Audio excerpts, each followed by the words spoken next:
your retirement. So, you know that with the purchase of GT Auto Repair that you are concerned about whether you should run it. If you do choose to purchase it as a sole proprietorship or a corporation, so we will be going over that today within our problem identification and our strategic recommendation. And as well, we know that you are wishing to retire in approximately 15 years. You are 55 years of age, and you do wish to retire, as we all do. And you know that if you do choose to purchase GT Auto Repair, you're concerned about whether you would like to sell it to another entrepreneur or possibly give it to your sons and your daughter.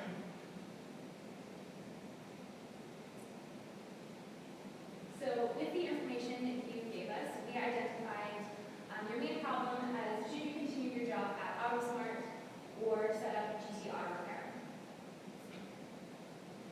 And then our secondary problem is how do we address your long-term and your short-term needs and make sure that we are maximizing every possible avenue to minimize your taxes and make sure we can get the most for not only yourself but also your wife and your kids. So now we're going to pass it off to my colleague Raj, and he's going to discuss our strategic recommendation. All right. Hello, George. Whether you should purchase GT Auto Repair, how you should do it. There's two ways you can do it. There's cash financing or debt financing.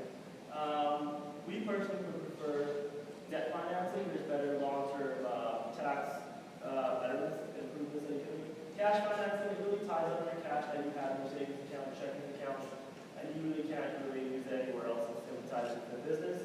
Debt financing, however, does allow you to deduct the interest expense off the off your taxable income. You can use that against your taxes. You can also debt finance also allows you to have a shareholder loan where you can be acquiring the interest you personally from the corporation. So when you do that, you get the money from the corporation. It'll be taxed, but it won't be taxed as an income. It will be as a separate source of income by the 5 sources of income they have in the tax code.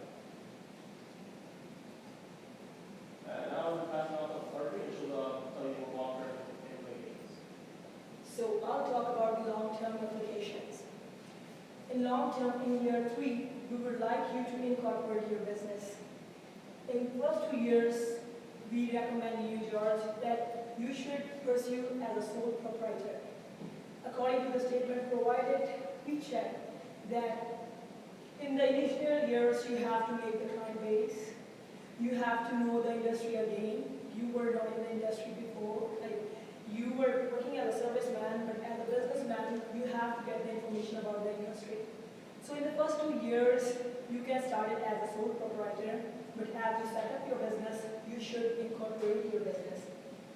And why you should incorporate your business?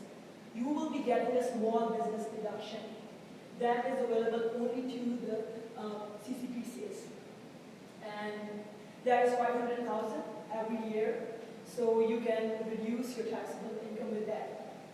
And secondly, you will be able to get the lifetime allowable capital gain deduction, that is 412,000 a year. This is what you can use against your capital gains, and this is every person, every individual gets it.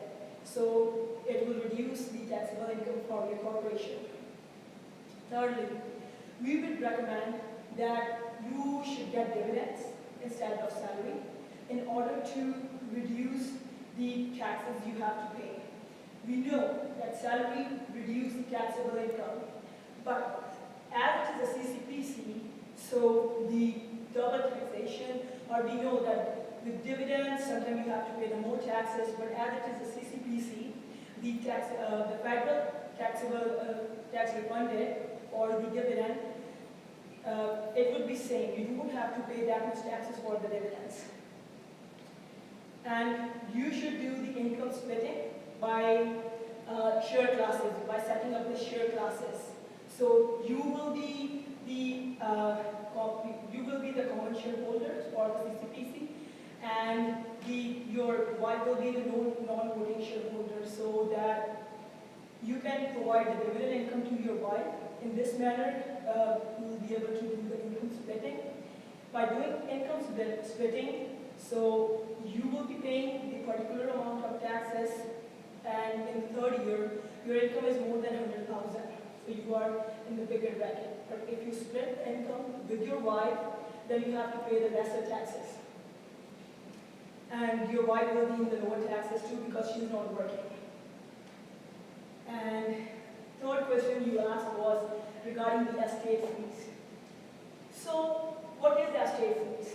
Estate freeze is if in the future you don't want to pursue the business, or you just want to have the interest in the business, but you are not able to participate that much.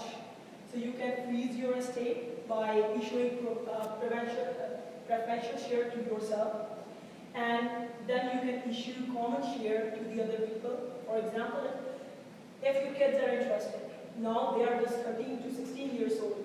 They don't know if they want to pursue this business or not. But if they will be interested, then you can issue the common shares to them, and they can participate in the future growth. But still, you will get all the income or all the profits you have made in this corporation. So in this manner, estate freeze will work. This is estate freeze you were asking about, but in case if they are not interested, you can also issue their common shares to the other some outside parties too. And you did have a question regarding the RESP. Yes, you should get the RESP. It's not tax deductible, but it is good for the future of the education of your kids. As you will be starting as a sole proprietor, then you will be incorporating. In any scenario, if you die, or if you have losses, then what you are going to do, what your kids are going to do regarding their education. So that's why you should set RESP, so their future is secure, their education is secure.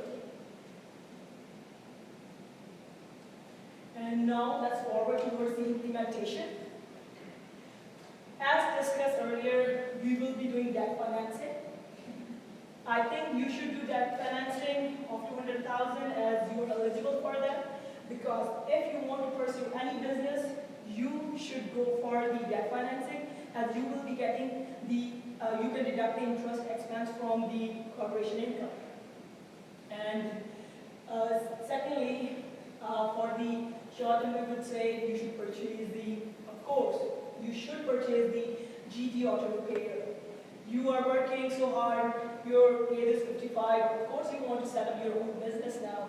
You were in this industry before, and you have the experience, so why not buy the business? And as discussed earlier, yes, you should set up RESP for 4 children in the short-term implementation plan.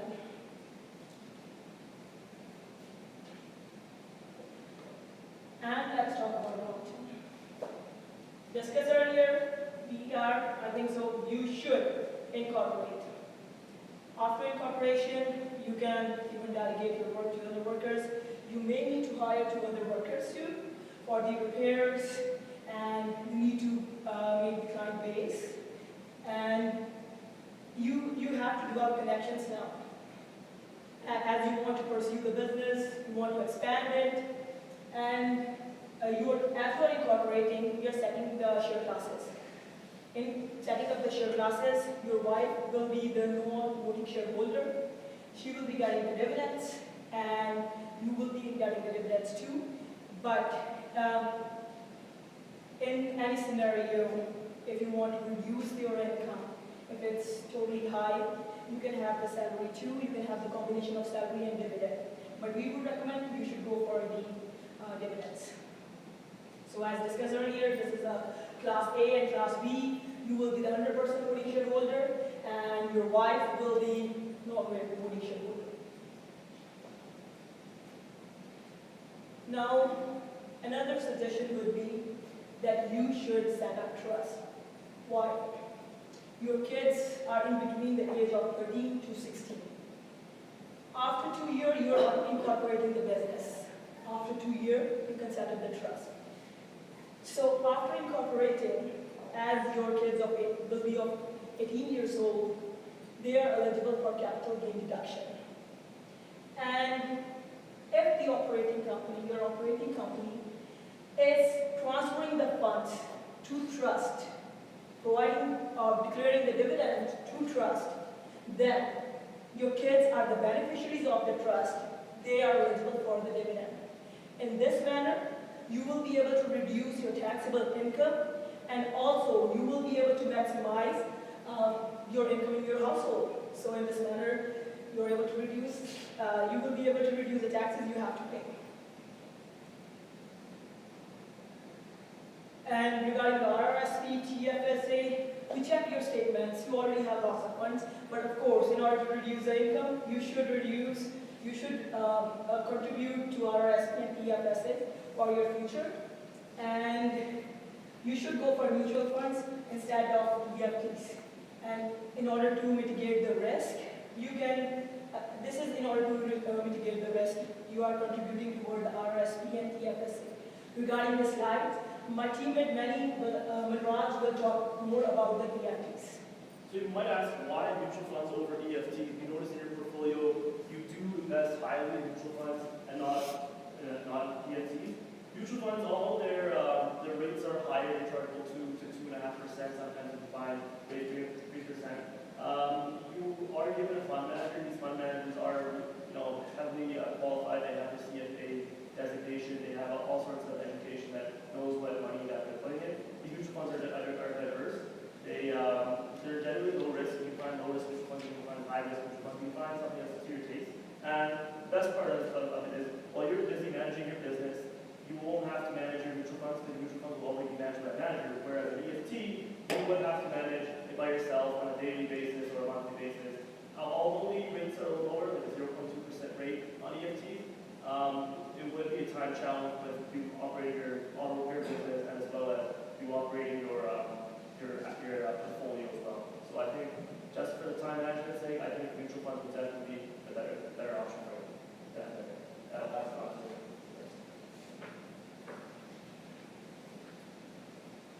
All right, so to summarize, we are advising you to purchase GT Auto Repair and operate it as a sole proprietorship for the first 2 years. And then following that, we will advise you to incorporate. The reason for this is because we want to make sure that the business is profitable and that you are successful and that it is sustainable, and that after 3 years, we feel would be a good time to incorporate. And it's at that point that you can begin setting up the trust for your children and making sure you're utilizing the tax benefits of the dividends. And then finally, for your retirement, continue contributing to your RSP. It's a fantastic way to be able to lower your taxes when you withdraw that money when you are retired. In addition, continue contributing to your TFSA. The TFSA is also fantastic because in the event that you do pass away before your spouse, there will be a deemed disposition on your RRSP. However, the TFSA will not have that as you have already paid the taxes on it. Meanwhile, your deemed disposition on the RRSP will be included as income on your wife's income tax. So at this point, we would like to open the floor up for questions.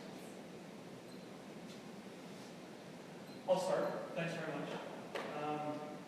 My marginal tax rate is pretty high right now based on the salary that I'm taking. Are you concerned at all that if we go down this path of sole proprietorship for the first 3 years, that I'm losing any opportunities to income split with my wife or to defer off any of this income in the future period?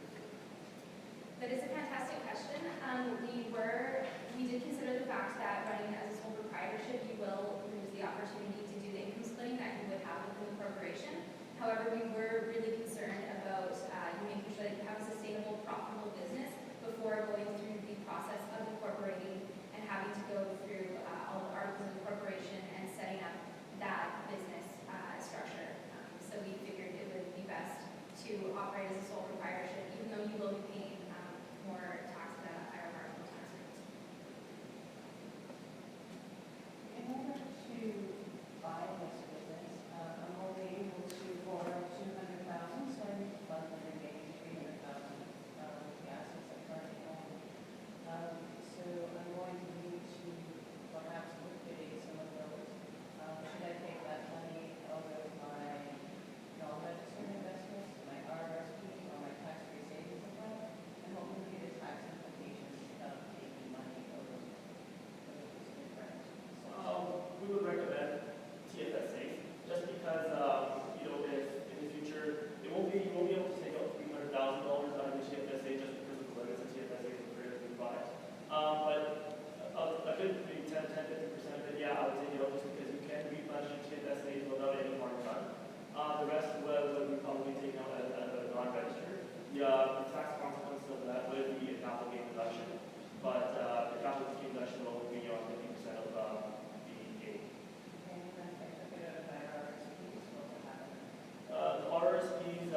structurally, would it make any difference if I bought the assets or the shares of GT Auto?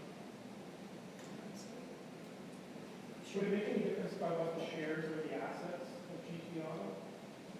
If you buy the assets, then as a buyer, you will be more interested in buying the assets because you will be getting the liabilities.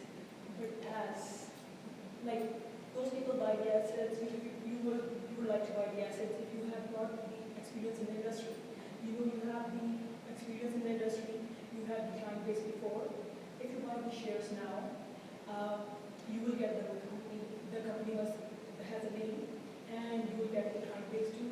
You don't need to instead of you're having the previous client base, you'll be having a new client base too. So that's why we recommend you to buy the shares. So a problem of, say, how the trust is long term, are there anything you can do like else to split income and share income to pass that on? Currently through trust, Not the trust, but is there anything else that you can do at this point in time to share that income? to share that income. Yes, in trust, you can contribute towards the trust, but you won't be able to declare to them until they are 18 years old. Trust, or is there anything else that you can do? Other than trust,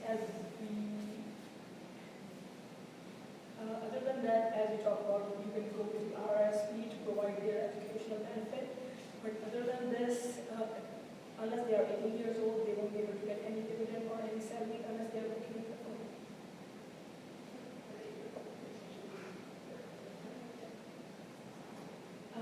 Yes, they can work for the salary, and if you are contributing towards their education, then that may subside. Like that can subtract from there. You can say I'm paying for their education.